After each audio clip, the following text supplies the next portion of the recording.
Hi అందరికీ, ఈరోజైతే నేను పటాలు క్లీన్ చేస్తూ ఒక వీడియో అయితే తీశాను. ఖచ్చితంగా నెలకి ఒకసారైనా పటాలు క్లీన్ చేయాలి కదా. ఖచ్చితంగా ఎప్పుడు అంటే అమావాస్య పోయిన తర్వాత అయితే క్లీన్ చేయొచ్చు. నీట్గా తుడిచి ముందైతే గంధం బొట్టు పెట్టిన తర్వాత అది కొంచెం ఆరకముందే కుంకుమ బొట్టు పెడితే బాగా కాంతిగా కనిపిస్తుంది. గంధం బొట్టు ఆరిపోయిన తర్వాత కుంకుమ పెడితే అసలు అతుక్కోదు కదా. ఇప్పుడు నేను పూజ సామాను పితాంబరం వేసి కడుగుతున్నాను. ఇంతకు ముందు అయితే మా చిన్నప్పుడు మా అమ్మ చింతపండు వేసి కడిగేది ఇత్తడి సామాన్ ఏమన్నా ఉంటే, కానీ ఎక్కువ టైం పట్టేది తెల్లగా రావాలి అంటే. ఇప్పుడు ఏంటి అంటే ఈ పితాంబరం వేసి కడగడం వల్ల టైం సేవ్ అవుతుంది, తొందరగా తెల్లగా వస్తున్నాయి. ఒక వారం రోజుల మటుకి అలానే ఉంటాయి, కలర్ చేంజ్ కాకుండా.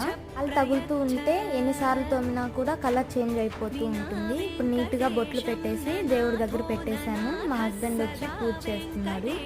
రోజు ఈయనే చేసి వెళ్తారు ఆఫీస్కి, ఎందుకంటే ఇంట్లో ఆడవాళ్ళకంటే మగవాళ్ళు పూజ చేస్తే మంచిదని చెప్పి.